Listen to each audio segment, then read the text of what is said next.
So for this lesson, we're going to talk about some Impressionism, and we're going to start with this particular artist. His name is Paul Cézanne. Now, he wasn't necessarily an Impressionist, but what he did is he kind of started it all. Well, he came along and started doing things such as this. And if you look at this picture, you get the idea that you see some trees, you see some houses, you see some water, and some reflections in the water. You see that, but it's not very well defined. Well, Paul Cézanne was the first guy who started to do that. He started to break everything down instead of keeping everything super realistic like it was done before this. And this was in the early 1900s, late 1800s, so the early 20th century. He started this idea, and it was not to create an exact replica of something, because that's how art was done before. Instead, he wanted to give the idea or the impression that you're seeing trees. So if you look, you don't actually see leaves, you just see colors. And what he did is he broke it down into shapes and colors and simplified everything. We're going to kind of do the same thing with your particular picture. So Claude Monet is probably the most famous of the Impressionists. And this is a kind of a little more realistic picture, if you can see. You can see a lot of the details in the tree here, okay? And so you can see quite a few details. Now what happens is, that's where he goes, and then we start getting to a little bit less of that. And the first thing they're gonna focus on is simple shapes. So now if you compare the last picture to this one, look at how different he does the trees. These are trees, these are haystacks, and he's keeping everything in a simple shape. So that's kind of what we're gonna do. You're gonna find your own outdoor nature scene, and instead of making it realistic, we're gonna break it down into simple shapes, and as many as you can, and we're gonna kind of make it very, very simple. They also focused on analogous colors. Now, we've talked about analogous colors before. They're colors next to each other in the color wheel. And the reason that is because they blend very well. Now, you guys are gonna be using crayons and color pencils at home. It's a little harder to blend, but you can still get the good idea with that. If you notice, we have this, it goes from red to orange into yellow. There's a little bit of green, some blue, and up to purple. Again, if you notice this section here, we see the outline of a building. It's like a silhouette. And what it is it's not very detailed, but it's just the shape of the buildings. We don't know if that's one building or many buildings. He just created one large shape of it. So we're gonna work with simple shapes and analogous colors for your picture. The other thing is the lack of detail. All these paintings were by Claude Monet. Lily pads. Do those really look like lily pads? Not realistically, so it's a lack of a detail. Again, it's very simple shapes, not very detailed, and again, all in analogous colors. The water is actually blues and purples. The lily pads are greens and yellows mixed in with that. Blue and purple are next to each other, green and yellow are next to each other. But again, you don't actually see lily pads, it's given the impression that you're looking at lily pads. And that's kind of what we do want to do for this. So again, we're going to do simple shapes, analogous colors, and lack of detail. Pierre-Auguste Renoir is another Impressionist artist. He has a little more detail in his picture. I just wanted to throw this up here because it was kind of interesting. When these guys used to paint, they would paint together. And Renoir did this painting. This guy right here is Claude Monet. So Renoir was standing looking at Claude Monet while Claude Monet was painting whatever Claude Monet was looking at. They did that, they kind of painted together, they worked with each other, designed and created and talked about the art. But I just thought that's an interesting concept that these guys use. This is how it used to be done. Pierre Bonnard is another Impressionist artist. If you look, not a lot of crazy detail in here, but his colors are really great. What he was doing is overlays of analogous colors. So he has in here, he has a purple and blue mixed, and then he has a green and yellow on top. So the purple and the blue can kind of come through. So he would overlay his analogous colors. And here's another one by Pierre Bonnard. And if you notice, all the yellows and greens are mixed together. You have some blues, some greens, some yellow. Up down in here, you have some purples and some blues. Same thing in the sky. Oranges and reds with some yellows. Again, you see a person. Do you see detail in the person? No. We just get the shape of it. We know there's a little town down here, but we don't actually see buildings. We see shapes. Simple shapes, analogous colors, and not a lot of detail. So for your final project, again, this is what we're going to focus on. 1, simple shapes. 2, analogous colors. And 3, lack of detail. Maybe I could do that a little bit better next time. I'm not too good at working my computer. So I will show you exactly how we're gonna set this up when we find our picture, how we're gonna draw it, but this is the start of our impressionistic painting. Turn off.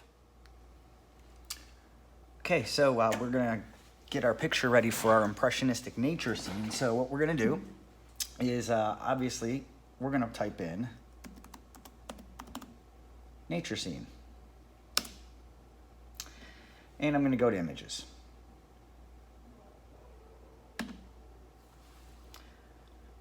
And all kinds of pictures come up. So it's going to be up to you to decide what type of picture you want to do.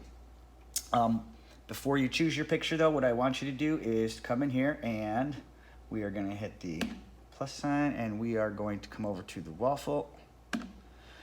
And we are going to open up Google Doc and choose a blank page, because this is where we're going to drag our image into, because we are going to enlarge it, so when we draw it, it's going to be much easier to do. So I'm going to come back up to my nature scene and you decide what kind of picture you want. Now I will say, you know, some pictures will be easier than others. Find something you think is interesting, and as I'm looking around here, I think they're all pretty interesting. But again, what we're gonna do, remember, is we are going to draw this so that there's not a lot of detail, and we're gonna keep it into simple shapes. So you don't want something that's got, like, I don't know if I would choose this particular picture because it's got so many different flowers in it. That's too much, that might be a little too difficult, but let's see, I'm scrolling down. Here we go, here's a good one. Okay, so I found my picture, and what I'm going to do is I'm going to put my finger on the trackpad, and then I'm going to drag it up and drop it right into my document. Now, I'm going to put my cursor right over the picture, and I'm going to enlarge it. So what I want is I want to take up the whole screen, or almost the whole screen. If some of it gets cut off, that's okay. And this is now my picture that I'm going to draw, which I'm going to demonstrate for you in just a minute. Again, pick a picture that you like, something, it doesn't matter what it is, just something that you enjoy. It could be water scene, it could be just trees. It's up to you. Obviously, I chose one with trees, with water, and there's some mountains in the background. Now again, I could even enlarge this if I wanted to a little more, and then say, okay, you know what, actually, I kind of like that even more, better. I'm gonna move this over. Nope. I like it so I don't have to draw all these skinny parts to that. So I just kind of changed my picture around, and that is now going to be what I'm going to draw. So again, you have control over this. I'm gonna grab a piece of paper. I'll be back in a second. Just wanted to show you this, and then we'll get started on the next portion, which is the drawing.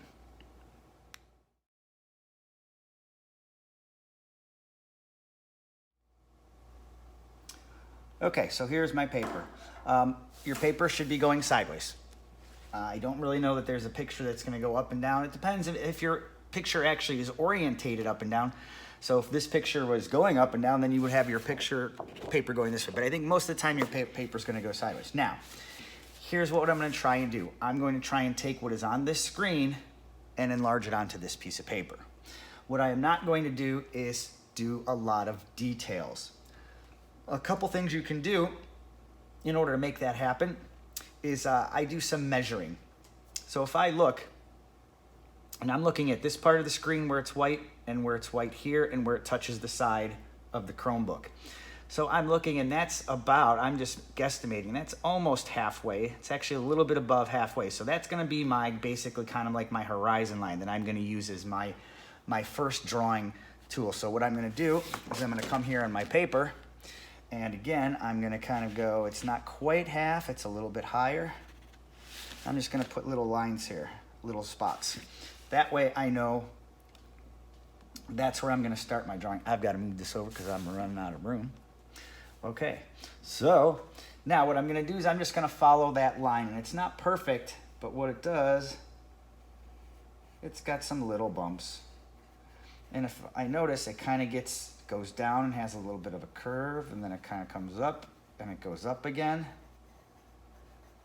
And then it comes down, and then it goes up. Now notice, I'm not making it perfectly straight, but that's kind of my tree line, because it's not perfectly straight. Now that's the top of it. So now I'm gonna follow the different values in my mountains. And I'm gonna start with the first one. And again, I'm gonna go kind of fast on this. I want you to slow down, because I'm not even looking at my paper until I have to. And again, if you make it too big, that's even better. Now what happens is this kind of fades into nothing. Now, right on here is where I have this part of my mountain that comes up.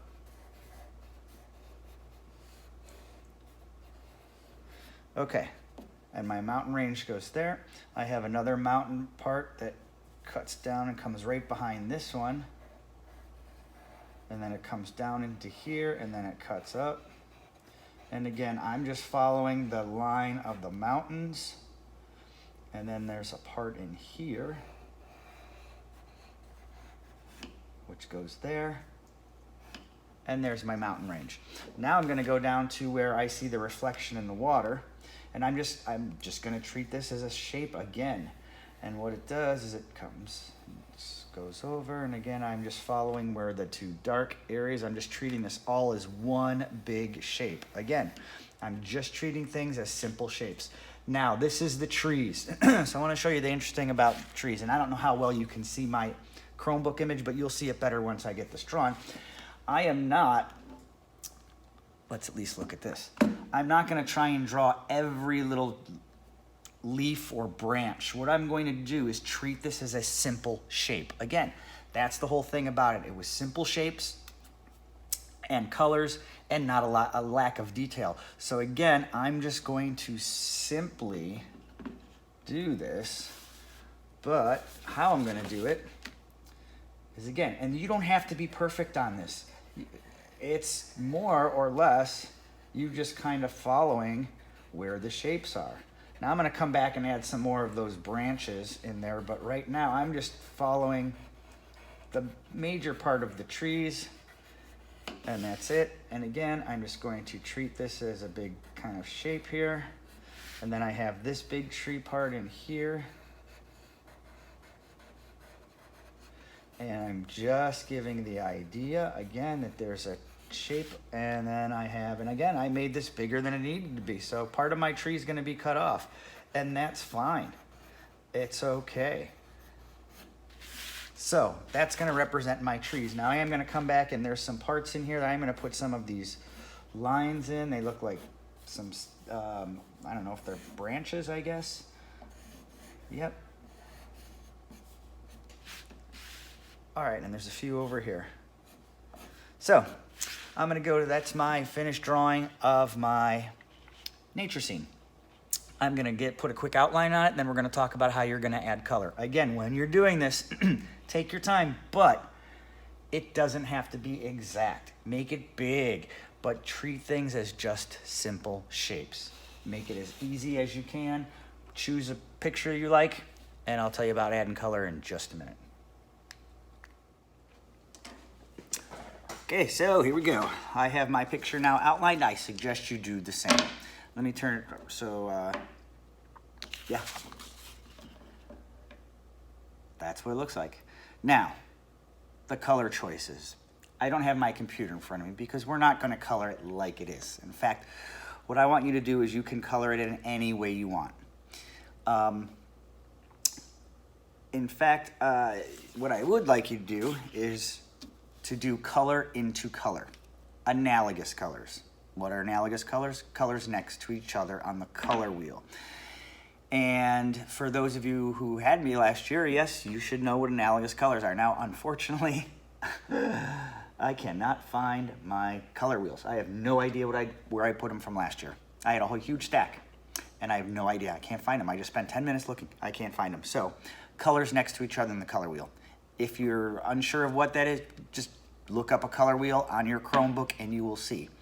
Now, I'm gonna use orange and red to start, because orange is next to red in the color wheel. Now, the nice thing about colored pencils or crayons is you have these in-between colors. So this is a, it says raspberry, okay? To me, it's kind of going towards maroon, and maroon is getting towards purple, because purple is next to red. So what I'm gonna do is I'm gonna do an orange into red, and then into this maroon. On another part, I'm just gonna do blue into green. You could go from color to color. You could do a whole rainbow. It doesn't matter. It's completely up to you. But what I want you to do is focus on shading from one color into another. So I'm gonna do this on, you know what, I'm gonna do it in my sky. So I am going to start here. And I'm just gonna do a little section to show you. So I'm starting with my, now, do you want to do it dark or light? It doesn't matter. You could actually shade it from dark to light. You could do it as a kind of a solid color. It is up to you, but I want to see you shade and mix some colors. That's the key to this particular project. You can change the colors of your picture. If your picture was in, you know, has a sunset and you just want to put a blue sky in with mixed colors, go ahead. So that's my orange. Now, what I'm going to do is I'm gonna shade in to red, and I'm gonna mix them together. So I'm kind of in a in-between medium kind of value, meaning how light or dark it is. I'm not too dark and I'm not super light. So I'm just doing like a medium mixture. But my orange is now kind of blending into my red. And I'm gonna take the orange and I'm gonna bring the orange a little bit higher into this.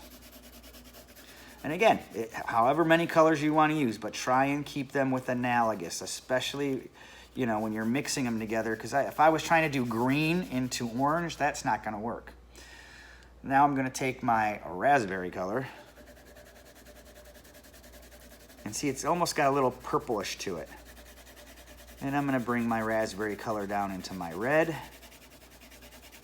Now again, I'm just going to do this little section here. I'm not going to do the whole sky. Then I'm going to take my red, and I'm bringing my red up into my raspberry color. And that is mixing one color into another. And it's all with analogous colors, much like the Impressionists did. Now I'm going to do my mountains, and I'm going to do a blue into green and a green into blue, and I'm just going to go in do that. Now for my mountains, I'm going to make these a little bit darker. So I'm going to start, I guess I'm going to start right here. And I think, you know what I'm going to do? I think I'm just going to do blue on one side into green on the other.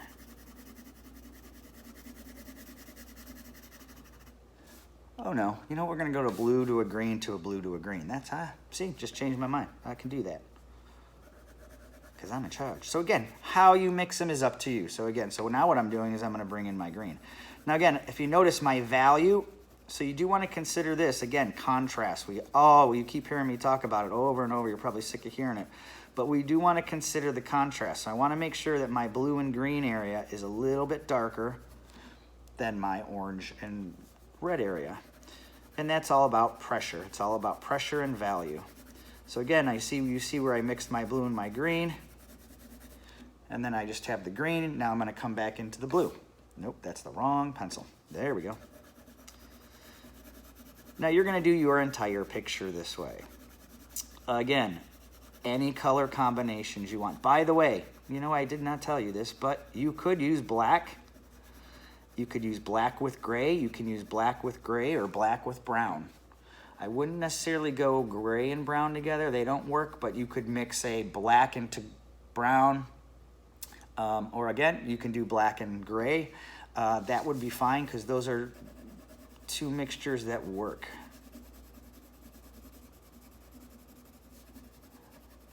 Okay, so again, it's just basically, it's kind of like mixing your colors and then overlapping them and anywhere you want. And that's kind of, again, it's going to be up to you. But if you notice, again, the value is the key. I'm having different values. It's always kind of that idea. That's what creates contrast and makes things stand out. So I'm going to bring this green over just a little bit more. And I might need to make my blue a little bit darker in here.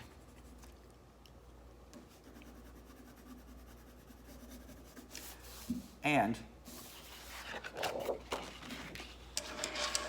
I have my 3 colors here, orange into red into the raspberry. I have my green into blue, and my mountain area is a little bit darker than my sky area. So again, you're gonna do the entire picture with this format.